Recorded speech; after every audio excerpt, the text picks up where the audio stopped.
cold morning air clings to the limestone caves outside Jerusalem. A woman stands alone at a tomb, her face streaked with tears and exhaustion, staring into an empty void where a body should be. This isn't just a moment of grief. It is the exact second that a woman becomes the first witness to the most transformative event in Christian history. We are tracing the real journey of Mary of Magdala here, moving from the busy docks of her hometown to the foot of the cross. And you need to see this, because the version you have been told your entire life is actually a calculated lie. By the time we finish, you will know exactly why she was called the apostle to the apostles, and you will understand the specific, cold-blooded moment in history when her reputation was torn apart, an act that silenced her voice for nearly 2,000 years. Welcome back to All Religious Story, and if you are new here, hit that subscribe button right now, because the history we are about to dig up is going to shift how you look at the entire New Testament. The world of Mary Magdalene was not some dusty, forgotten village. It was a place called Magdala, or Tarichaea as the Romans knew it. Think of it as a bustling, high-stakes commercial port on the western shore of the Sea of Galilee. This was a place of wealth. It was the hub of the fish salting industry. You can almost smell it if you stand on the shore today, the sharp, pungent tang of brine, the drying racks filled with fish headed for markets in distant cities, and the constant, rhythmic clatter of Roman coins changing hands. While much of Galilee was struggling with rural poverty and the crushing weight of imperial taxes, Magdala was a place where money moved. It was a Romanized, thriving center of commerce. This tells us something vital about the woman herself. Mary wasn't some destitute pauper living on the fringes of society. She was a woman of independent means. She had the resources to follow an itinerant teacher across the rugged terrain of Judea, because she likely had the financial freedom to do it. When you think of her early life, stop imagining a beggar. Start thinking of a business owner, a woman used to counting coins, managing logistics, and navigating a world dominated by men. She wasn't a background player. She was a woman who understood the language of power and the mechanics of trade.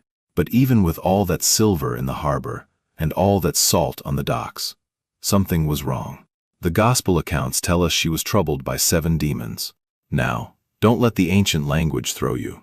In the 1st century, that phrase didn't necessarily mean she was some kind of moral failure. It was the only way they had to describe a severe, debilitating medical or psychological crisis. Imagine living with a condition that robbed you of your own mind or body, something that made every day a fight for survival. She wasn't defined by the sin you might have heard about in Sunday school. She was a woman who had been through the fires of hell and had come out the other side. That moment of liberation, when she finally found relief and decided to walk away from the harbor, from the fish, and from the security of her former life, was a radical act.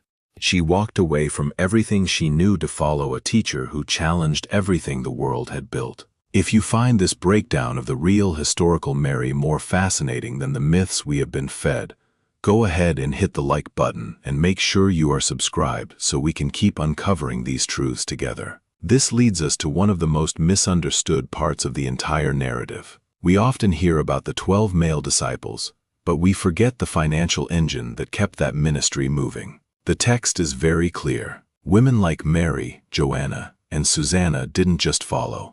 They supported Jesus out of their own pockets. They were the patrons. They were the ones paying for the food, the lodging, and the travel expenses. Without them, the movement would have collapsed in a week. They were the silent partners in a high-stakes mission. But hold on, the reason these women stayed when the men ran away, it wasn't just faith. It was a bond forged in a very specific, dangerous shared history. They were the ones who had nothing left to lose. They had been healed or restored, and that kind of loyalty is unbreakable. Mary wasn't a follower in the shadows. She was a principal benefactor and a strategist in her own right. Then came the end. The final days in Jerusalem weren't just sad, they were terrifying. The atmosphere in the city was thick with the threat of Roman soldiers and the pressure of the religious authorities. While the male disciples were hiding behind locked doors, terrified of being seen near the man they had followed for 3 years, the women were there. They were at the foot of the cross. Think about that for a second. While the men were physically absent, paralyzed by the fear that their own lives were at stake, these women stayed. They watched the execution. They breathed the smoke of the city and felt the visceral, crushing weight of public death. They were the ones who didn't look away. They stayed until the very end, showing a level of courage that makes the rest of the group look like cowards. If this perspective shift is hitting you hard, let us know in the comments below. How did you first learn about the story of Mary Magdalene, and did you ever hear the truth about her standing at the cross? The silence of that Friday afternoon must have been deafening. The city was holding its breath, and the women were the only ones brave enough to keep watch. This wasn't just a moment of grief, it was an act of defiance. By staying, they were marking themselves as associates of a man the Roman state had just executed as a criminal. They risked everything, their lives, their reputations, their safety. They didn't care. They were there because they had invested their lives in this movement, and they weren't going to turn their backs just because things got dangerous. This is the moment where the narrative stops being about followers and starts being about leaders. Then comes the dawn. The garden is quiet, the air is cold, and the tomb is empty. This is the scene that changed everything. John 20 gives us the account, and it is startling for one massive reason. The first person to see the risen Christ was a woman. In the first century, a woman's testimony in court was legally worthless. It wouldn't hold up for a second. If you wanted to invent a story that people would actually believe, you certainly wouldn't start by saying a woman was your primary witness. But they did. They included her testimony specifically because it was true, even though it damaged their own credibility in the eyes of the Roman world. Wait until you hear why this matters so much. The authors of the Gospels were willing to risk being laughed at just to tell the truth about what she saw. Picture the scene. She is standing there, weeping. She thinks someone has stolen the body. She doesn't realize who is standing right behind her. Then, he speaks her name, Mary. In that single word, the entire history of the world pivots. The recognition is instant. She is the first one to know. She is the one who has to carry that news back to the men who are still hiding in fear. She becomes the apostle to the apostles. She is the one who sends them out. She is the one who gives them the mission. She isn't a side character, she is the messenger. She is the reason the story survived at all. But why, then, do we think of her as something else? Why do we think of a fallen woman? The answer is as political as it is religious. For centuries, the church needed to control the narrative. They needed to make sure that the authority which was originally given to women like Mary was shifted away from them and into the hands of a male-dominated hierarchy. It wasn't until 591 AD that the real damage was done. Pope Gregory the Great stood up in a sermon and officially merged Mary of Magdala with the unnamed sinful woman from the Gospel of Luke. He took the woman who had been healed, the woman who had helped fund a revolution, and he turned her into a cautionary tale about lust and redemption. He effectively erased her authority with one sermon. It was a genius, calculated move. By making her a sinner, they made her someone whose life was defined by shame, rather than by leadership. It was a smear campaign that lasted for 1400 years. If you are finding this deep dive into the real history valuable, go ahead and hit that like button to help this story reach more people who deserve to hear the truth. But wait, the craziest part is still ahead. The reason they scrubbed her name for centuries is because of a massive power struggle. The early church was fighting over what it meant to have authority. If a woman was the first witness, if she was the one who was sent by the risen Christ to go and teach the others, then what right did a male-only priesthood have to claim exclusive power? They had to diminish her. They had to make her story about personal repentance instead of public leadership. They had to turn a hero into a sinner so that no one would look to her as a model for how to lead. It is a classic case of history being written by the people who won the power struggle. Think about the title, Apostle to the Apostles. That wasn't some modern invention. That was a title used in the early church. It meant exactly what it sounds like. She was the one who was sent to the ones who were sent. She was the originator of the message. The early fathers knew exactly what she had done, and they acknowledged it. But as the centuries rolled on, that acknowledgement became a threat. It became something that had to be suppressed. When we talk about Mary Magdalene, we are talking about a side character or a background follower. We are talking about the person who held the movement together when the world was falling apart. She was a financier, a witness, and a bridge between the life of a teacher and the beginning of a movement. She teaches us that true leadership isn't about the titles you hold or the gender you have. It is about being the last one to stay when everyone else has run for the hills. It is about the courage to stand in the face of death and the strength to carry the truth when no one wants to hear it. She wasn't a cautionary tale of sin. She was a sign of unwavering, absolute loyalty. She was the one who saw, who believed, and who acted.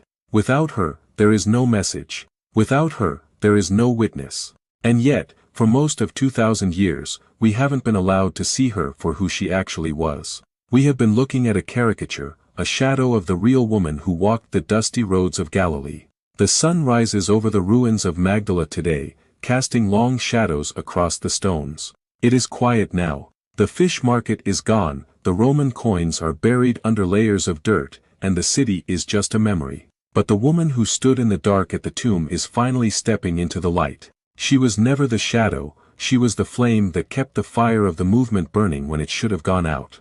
She was the first one to realize that the end was actually a beginning. And that, more than anything else, is why her memory couldn't be fully destroyed. The truth has a way of waiting. It waits in the margins, in the archaeology, and in the quiet parts of the text until someone is finally ready to look at it without the bias of centuries. When you look at the evidence, the picture becomes clear. The Mary Magdalene of history was a woman of means, a woman of intellect, and a woman of immense bravery. She was a peer to the men who claimed to lead, and arguably she was more courageous than any of them. She was the one who didn't need to be told what was coming, because she was there to see it for herself. She didn't need an invitation to be at the cross, and she didn't need permission to be the first witness at the tomb. She took her place because it was her place. She earned it with every step she took on that road to Jerusalem. Consider the weight of what she carried. She was carrying the grief of a lost friend, the trauma of a watched execution, and the weight of a secret that would define the next 2 millennia. Most people would have crumbled. Most people would have stayed in the shadows for the rest of their lives. But she didn't. She went to the tomb. She stood in the cold. She recognized the voice. And when she was given the task, she didn't hesitate. She went back, and she spoke. She told them everything. She was the voice in the room, the one who broke the silence and shattered the fear that had paralyzed the entire group. This is why the smear campaign was so important. If she had remained a hero, if she had remained the apostle to the apostles, the structure of the church would have looked very different. It would have been a structure that recognized the authority of the women who stood at the cross. By turning her into the sinful woman, they closed the door on that possibility. They replaced a leader with a penitent. They replaced a witness with a sinner. It was a change that effectively silenced half the world for centuries. But now, we are looking at the facts again. We are looking at the text without the filtering of centuries of tradition that had a vested interest in keeping her small. You can visit the site of Magdala right now. You can walk through the remains of the marketplace. You can see the synagogue where she might have prayed. And as you walk through those stones, you start to get a sense of who she really was. She was a woman of her world, a woman of business, and a woman of faith. She was a part of a movement that was trying to change the world, and she was doing it with her own resources and her own strength. She wasn't a victim of her circumstances, she was a master of them. She was someone who walked out of the darkness and into the reality of what she had seen. This is the real story. It isn't a story of magic, and it isn't a story of mystery. It is a story of a woman who stood up when the world told her to sit down. It is a story of a woman who invested everything she had in a vision of a better world, and who stayed the course when the bill finally came due. She was the one who was there at the start of the ministry, and she was the one who was there at the end. That is consistency. That is character. That is the definition of a leader. As we look at the ruins of her life, it's easy to feel the weight of time. But the truth about Mary isn't buried in the dirt. It's written in the record of what she did. It's written in the choice of the gospel writers to put her at the center of the story. They knew who she was. They knew she was the primary witness. They knew that if anyone was going to tell the story of the resurrection, it had to be her. They weren't just reporting history. They were honoring her position as the one who knew the truth better than anyone else. The legacy of Mary Magdalene is not one of shame, but one of empowerment. She represents the thousands of women whose stories were also rewritten or forgotten by history. She stands as a symbol for everyone who has been misunderstood because it was convenient for someone else to keep them in the dark. She is the proof that even when you try to bury the truth, it has a way of coming back to the surface. It just takes someone willing to look at the tomb and ask what really happened. It takes someone willing to listen for their name in the garden. The story of Mary Magdalene is a story of reclamation. We are reclaiming her not as a saint or a sinner, but as a person. We are reclaiming her as a historical figure who made a choice to change the world. And in doing so, we are reclaiming our own history. We are reminding ourselves that no matter what the authorities say, and no matter what the traditions tell us, the truth is always there, waiting to be rediscovered. It is waiting for us to look at the evidence, to listen to the records, and to realize that the story we were told is only half of the picture. She is the woman who stood at the center of the movement. She is the woman who financed the mission. She is the woman who stood at the cross. She is the woman who was the first to see the resurrection. She is the woman who was sent to tell the others. She is the apostle to the apostles. And she is, above all, the woman who was never the fallen sinner the world wanted her to be. She was the one who was standing, while the rest of the world was running. As you think about her journey, think about your own.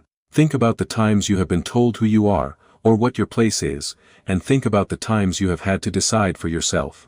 Think about the strength it takes to stand in the face of a world that wants you to be silent. That is the legacy of Mary of Magdala.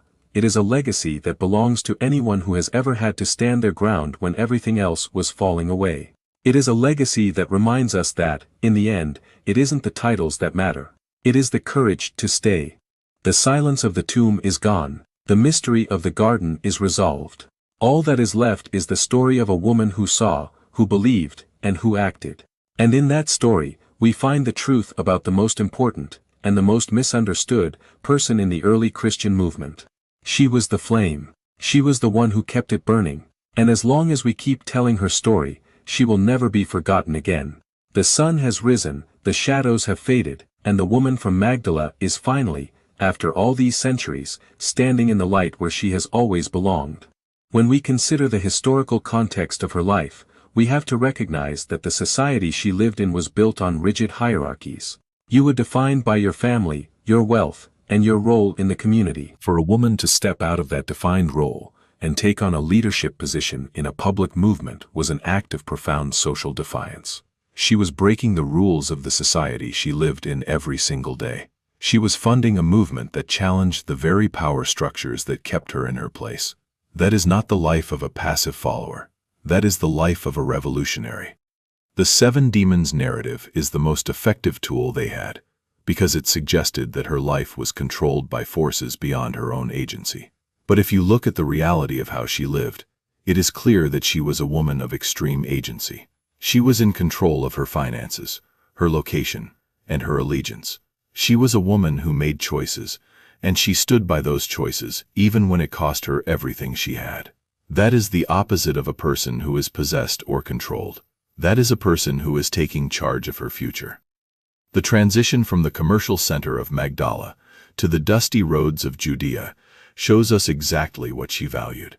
She valued the vision that was being presented. She saw something in that teacher that was worth all the salt in the harbor. She saw something that was worth more than the status she had in her hometown. She saw something that was worth the risk of being associated with an executed criminal. That is a level of commitment that is rare. It is a level of commitment that defines a leader. The way she is treated in the gospel accounts is a sign of the fact that her leadership was recognized by those who were closest to the movement. They didn't feel the need to hide her. They didn't feel the need to qualify her role. They just recorded what she did. They wrote down that she was there at the cross, that she was there at the tomb, and that she was the one who brought the news to the others. They didn't see her as a problem to be solved. They saw her as a witness to be trusted. It was only later, when the movement became an institution, that she became a problem. The contrast between her actions and the actions of the male disciples is one of the most striking parts of the entire narrative. When the threat became real, the men fell away. When the reality of the crucifixion became undeniable, the women stayed. This isn't a criticism of the men, but it is a necessary observation of the reality. The leadership during the most difficult moment of the movement came from the women. It was the women who held the center. It was the women who were the last to leave and the first to return. If we want to understand the history of the early movement, we have to look at the people who were actually there through the hard stuff. And those people were the women. Mary was at the head of that group. She was the one who led the way. She was the one who set the example for what it meant to be a follower. She didn't just believe, she acted. She didn't just listen, she experienced. She didn't just hear, she saw. That is the foundation of the entire movement. The fact that we are still talking about her today is a sign of the strength of her story. Even after 2,000 years of attempts to change it, to hide it, and to use it for other purposes, the core of her story remains. She was the one who stood by. She was the one who saw. She was the one who told. That is a story that has survived because it is a story that is based on the truth of what she did. It is a story that couldn't be fully erased because it was too important to the very foundation of what that movement was meant to be. As we look at her life, we are not just looking at a historical figure. We are looking at a mirror.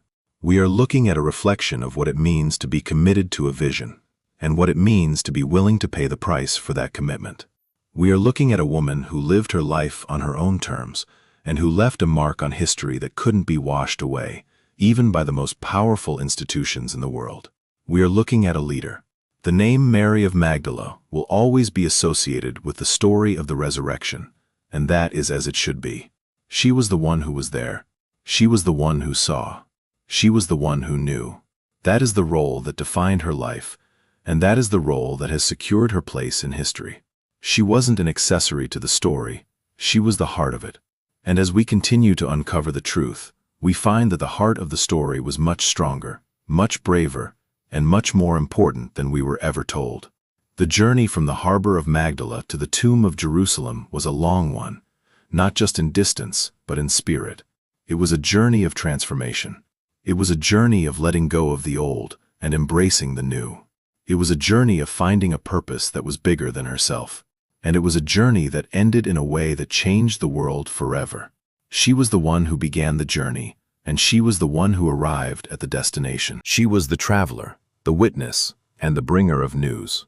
We can see her now, not as the myth, but as the woman. We can see her in the dust of the road, in the smell of the salt, in the tears at the tomb, and in the voice in the garden.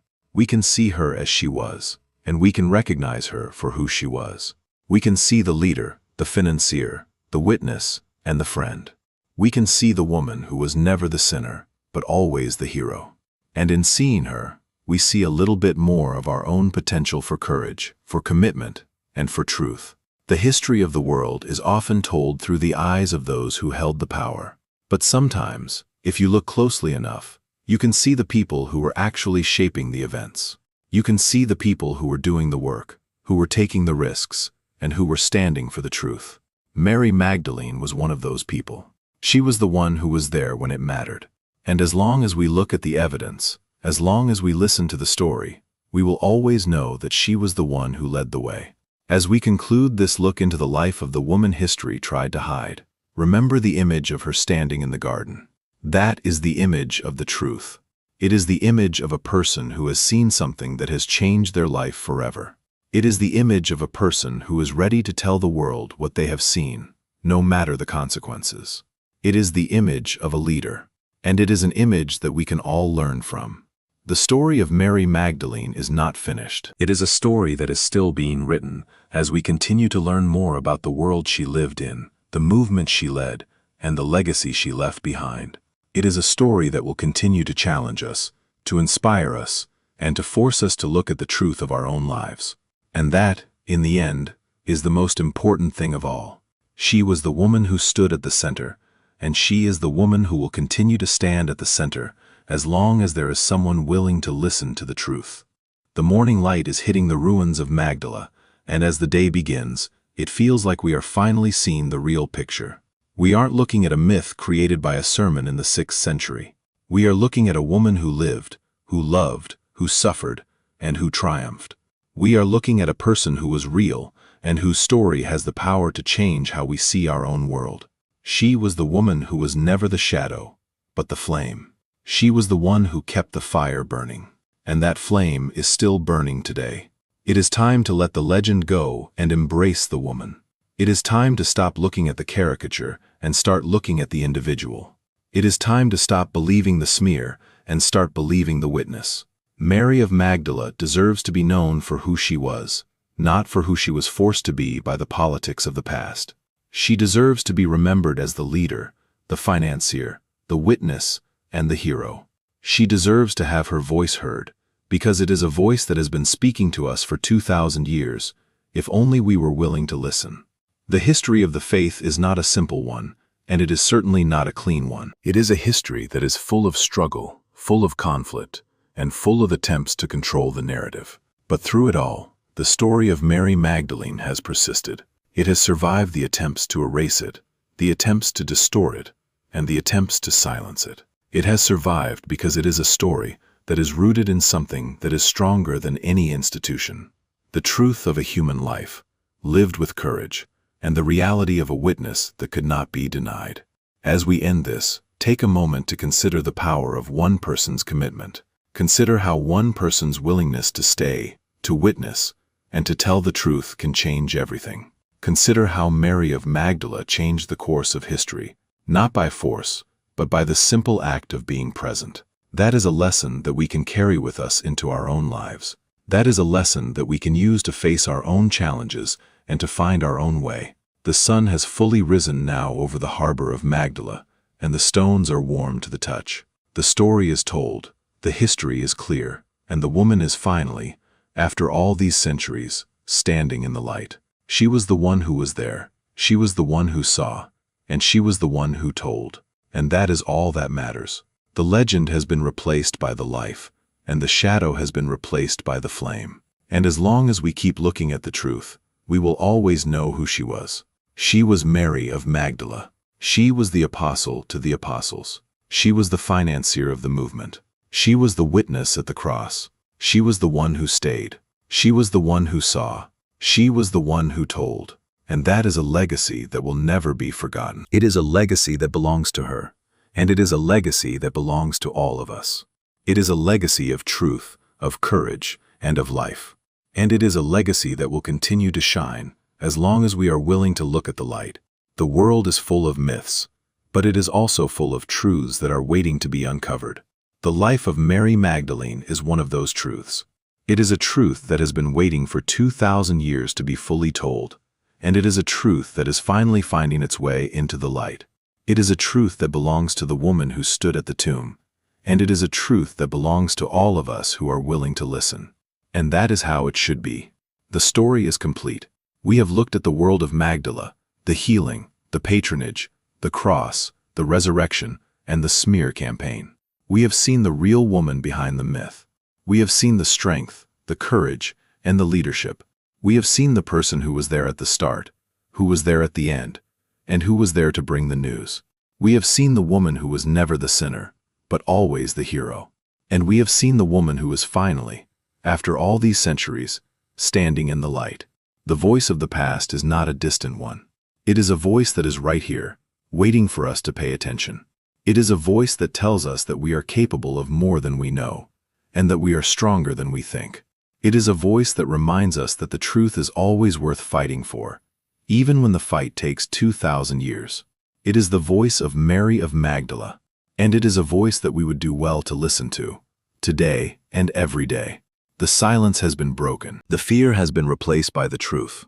The myth has been replaced by the history, and the woman has been restored to her rightful place. She is no longer the shadow. She is the light. She is the one who saw. She is the one who knew. And she is the one who told. She is the apostle to the apostles. And she is, and always will be, the leader. The history of the world is often written in blood, in power, and in authority. But sometimes it is written in the courage of a single person who refuses to be silent. The story of Mary Magdalene is one of those stories.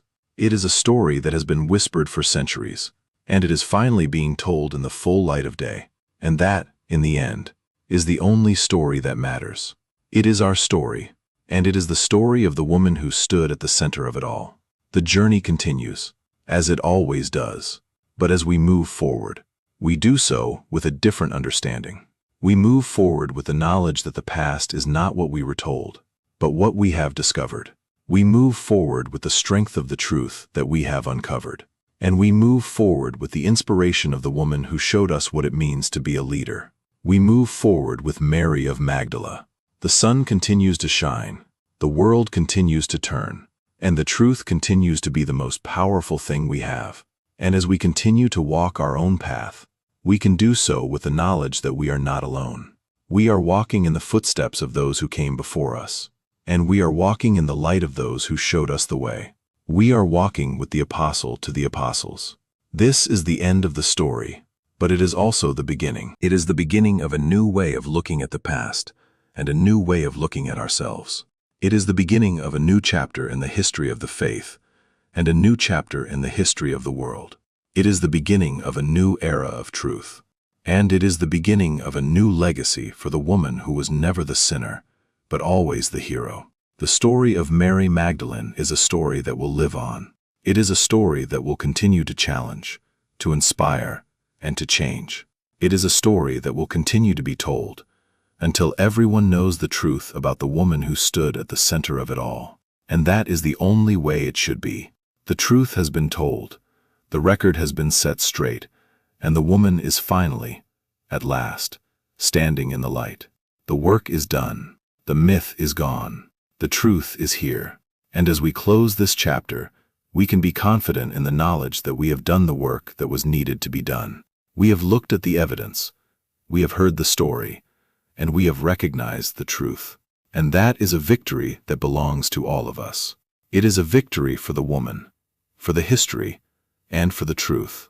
The legacy of Mary of Magdala is a legacy of light. It is a legacy of courage, of commitment, and of truth. It is a legacy that will continue to burn bright for as long as we keep the truth alive.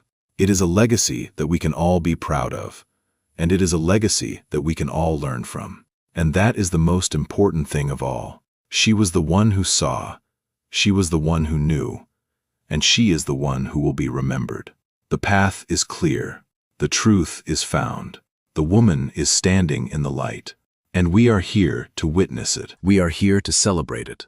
And we are here to keep it alive, because that is what we do, that is who we are, and that is how we change the world. One story at a time, one truth at a time, one leader at a time. Mary Magdalene, the apostle to the apostles, the woman who stood at the center, the woman who was never the shadow, but always the flame, and the flame is still burning.